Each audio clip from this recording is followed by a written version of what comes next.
Politica vă dădea tot aceeași doză de adrenalină, cum și sporturile extreme? Și aici e niciun fel de adrenalină. Deloc. Dezamăgiri. Întotdeauna făceam comparația cu sportul. Băi, în comparație. Ies aici, curge sânge din el la box, un alt sau îmbrățășat, prieteni. Da, da, Gata, așa e regulile de joc. Dar la noi nu vorbesc, Doamne, că îmi spune unul că la nuntă căutau să fie și un fel un fel de tămădaie ăștia, cum spune, de legătură acum. Și nu s-au împăcat pe criteriul politic. Aici e de la partidul cu tare, de aici de la partidul cu tare. Nebunie totală. Da, Piotr Chirici. E ca așa e cu adrenalina. Caută în altă parte. Urmărește iShow și vezi cum povestește Petru Lucinski, cel mai haios banc cu politicieni din Moldova. Facem un frigărui. Și snegul zicea Piotr Chirilu și vreau să vă spun, ea nu-mi prea place Diacova ăsta. Aveți 2 băieți și 7 nepoți, Piotr Chirilovici. Da. Puteți să-i spuneți așa dintr-o răsuflare numele fiecărui nepot?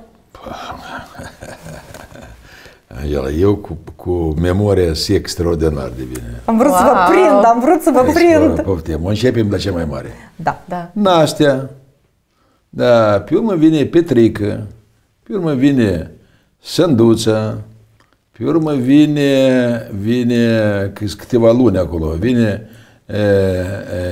Elizabeth, da, pe urmă vine Egor, pe urmă vine Pavel, cum zicea el, Pavel.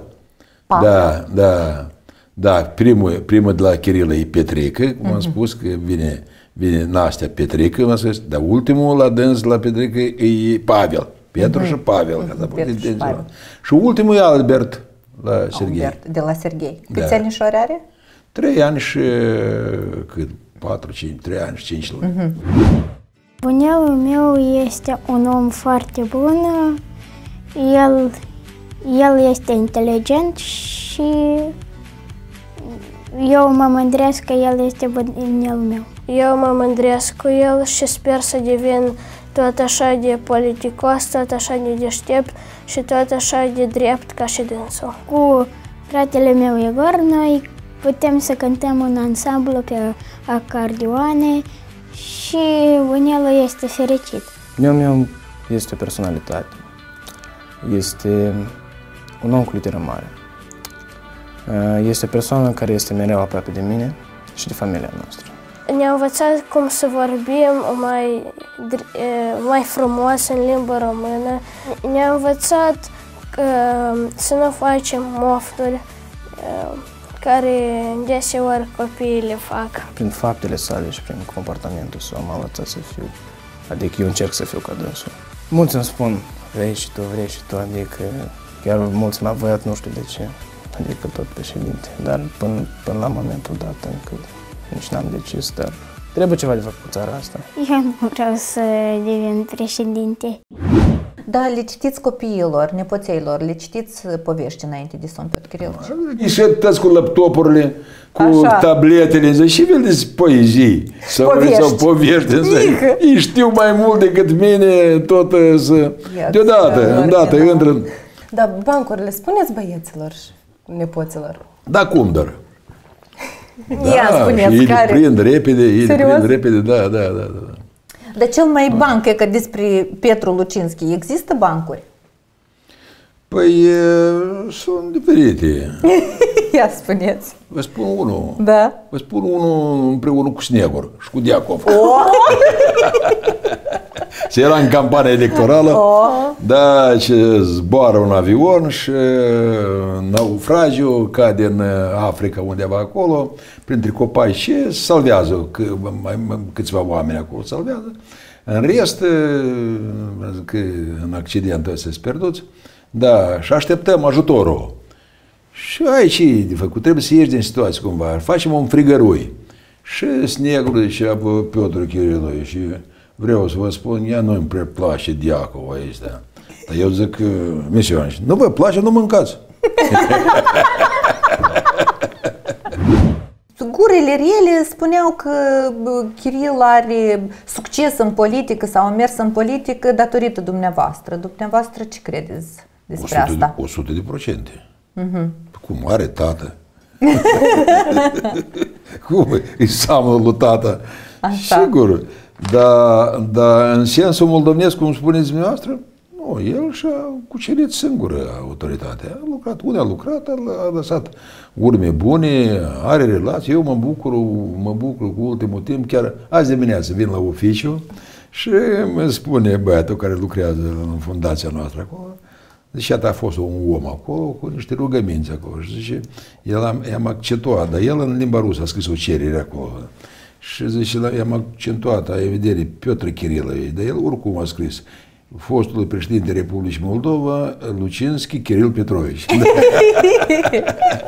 Fiindcă este cazul ăsta, știi, că întotdeauna când îl prezentau, spune că este ficiorul președintele nostru. Dar acum n-am merge, bă, că este tata deputatului nostru. Așa, da. Frumos. Sigur, așa e normal. Dumneavoastră sunteți de acum de 7 ani de zile singur, văduv. Da. Nu v-ați gândit vreodată, multe femei așa s-ar vedea alături de dumneavoastră. Nu v-ați gândit vreodată să vă începeți viața de la început, să vă însurați până la urmă? Asta era, m-au sfătuit unii, chiar niște prieteni, spuneau că, dar vreau să spun că în ultimele luni de viață la întâi, ea tot spunea, și te căsătorești, zice. Nu, gândul ăsta nu s-a evit, fiindcă noi trăim într-o realitate. Și eu n-aș vrea ca deci imaginea care am avut-o împreună cu doamna Antonina, eu știu și acum mulți spun, cum? Știți că noi nu despărțim, nu facem diferență între lumea celor drepți și lumea de asta. Astea sunt lucruri care și religia explică toate chestiile. Fidelitatea în viață e fidelitatea față de om. Dar după ce s-a dus omul, e fidelitatea față de amintirea lui. Cu doamna Antonina v-ați făcut cunoștință pe când stăteați în rând după bilete de la Bolșoi Teatru din Moscova. Și v-ați întâlnit doar 3 luni, după care v-ați căsătorit și ați trăit o viață împreună frumoasă. Credeți că a fost norocul că v-ați întâlnit jumătatea pe atunci sau așa erau vremurile? Totul e vine de la o întâmplare. Știți, eu am o regulă în viață. Deci trebuie să dai din coate, trebuie ca să-ți faci carieră, să-ți aranjezi viața, trebuie să întreprindi ceva, trebuie să faci, trebuie să fii activ, trebuie să lucrezi, să dobândești aceste scopuri. Dar 50% eu le las vieții. Iată, cu Antonina și chestii de la Dumnezeu. Că noi ne-am cunoscut 10 zile și asta s-a întâmplat la 10 noiembrie și la 3 ianuarie noi, de fapt, ne-am căsătorit. E extraordinar. Și toată viața n-am avut nicio ciocnire în viață, nici o ciondăneală. Asta e chestii de astea, mărunte acolo.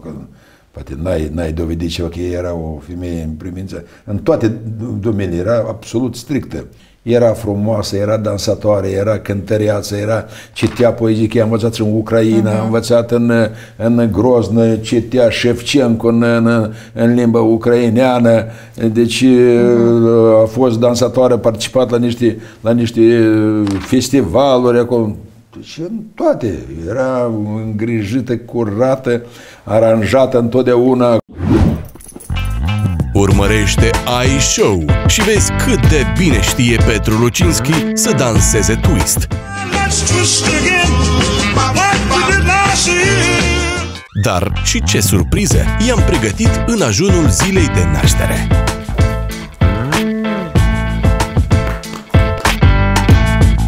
Partenerul emisiunii Steel Construct. Respectul tău îl câștigăm prin calitate și prețuri exclusive. Telefon 0691 388 77.